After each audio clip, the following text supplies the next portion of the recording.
안녕하세요. 오늘은 2025년 6월 27일에 있었던 특별한 행사의 기록을 좀 살펴보려고 합니다.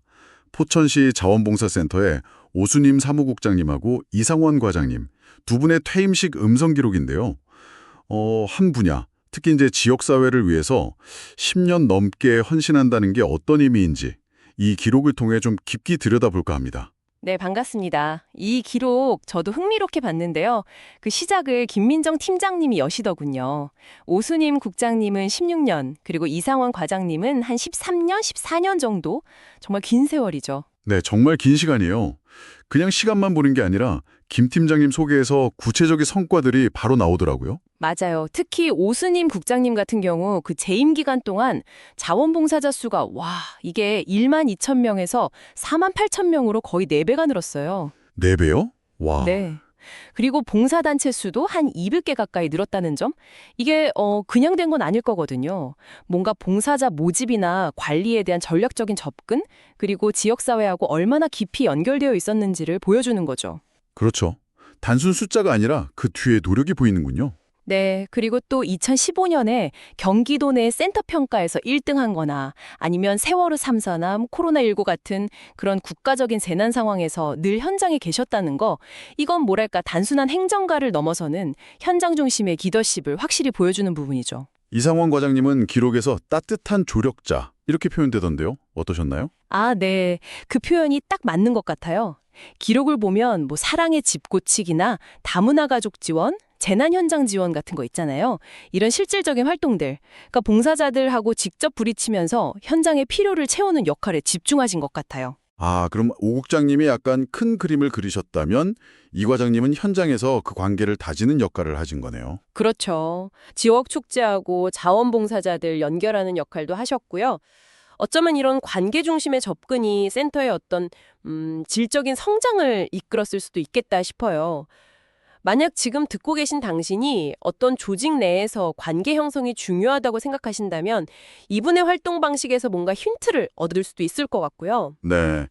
양적인 성장을 이끈 리더와 현장에서 관계를 다진 조력자, 이 두 분의 조화가 포천시 자원봉사센터 발전의 핵심 동력이었을 수 있겠네요. 맞습니다. 이런 헌신에 대한 인정은 여러 군데서 나타나는데요. 경기도 자원봉사센터에서 감사장을 주기도 하고 또 센터 직원들이 직접 기념패랑 선물을 준비해서 전달하는 모습도 기록에 있고요. 박경식 센터장님 송별사도 인상 깊었어요.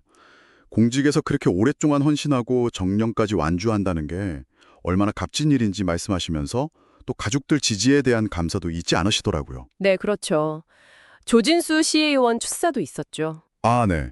17년 전에 오 국장님이 처음 센터 오셨을 때를 회상하시면서 두 분 노구 덕분에 지금 포천시 자원봉사가 이렇게 활성화될 수 있었다. 이런 든든한 토대가 되었다. 이렇게 평가하시더라고요. 맞아요.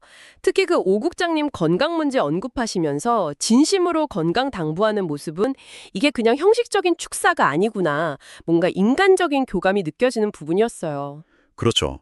이런 감사패나 축사들이 그냥 의례적인 게 아니라 공동체가 한 개인의 오랜 헌신을 어떻게 기억하고 또 가치를 부여하는지 보여주는 중요한 지표 같아요. 네. 이 기록 자체가 어떻게 보면 이분들의 노력이 포천시 자원봉사 역사에 공식적으로 딱 새겨지는 그런 순간인 셈이죠. 여기서 이제 당신이 주목할 부분은 개인의 꾸준한 노력이 어떻게 공동체의 중요한 자산으로 인정받게 되는가? 그 과정일 겁니다. 퇴임사에서는 두 분의 좀 진솔한 마음이 느껴졌는데요. 오수님 국장님은 어떠셨어요?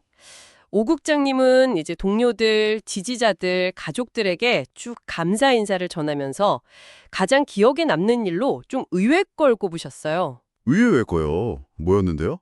그 계약직 직원 두 분을 정규직으로 전환시켰던 일, 그걸 가장 기억에 남는다고 하시더라고요. 아, 봉사자 수 증가 같은 그런 외형적인 성과가 아니라 같이 일하는 사람들의 안정을 챙겼던 그 순간을 가장 중요하게 생각하셨다는 거군요. 네, 그 점이 저도 좀 인상 깊었어요.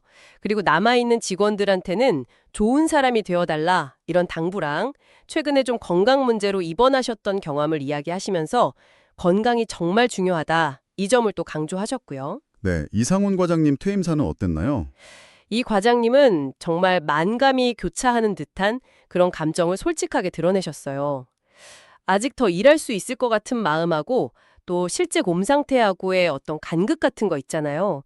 그런 걸 솔직하게 인정하시면서도 포천에 계속 머물 거다. 이렇게 말씀하신 부분에서 지역에 대한 애정이 느껴졌고요. 아, 동료들하고 눈물 흘리지 않기로 약속했다는 그런 언급도 있었다면서요? 네, 맞아요.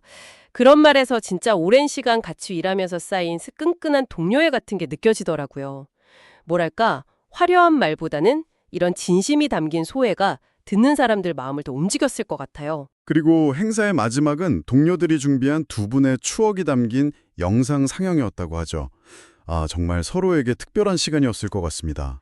네, 그랬을 겁니다. 오늘 이렇게 살펴본 이 기록은요, 단순히 한 퇴임식의 풍경을 넘어서는 것 같아요.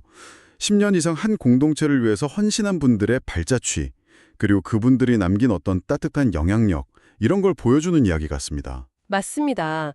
단순히 오래 일했다는 사실 자체보다도 그 시간 동안 무엇을 이루고 또 어떤 가치를 추구했는지가 중요한 거겠죠. 네. 이 기록은 우리에게 한 개인이 특정 분야, 특히 어쩌면 눈에 잘 띄지 않을 수도 있는 이 지역사회 봉사라는 영역에 오랫동안 헌신하는 것이 어떤 의미를 갖는지 생각하게 합니다. 뭐 수치적인 성과도 있었고 따뜻한 관계 형성, 또 위기 극복의 리더십, 동료에 대한 배려. 이분들이 남긴 이런 다양한 형태의 유산을 보면서요. 혹시 당신의 삶이나 아니면 일터에서 오랜 시간을 통해 만들어가고 싶은 가치는 무엇인지 한 번쯤 이렇게 성찰해보는 계기가 되었으면 좋겠습니다.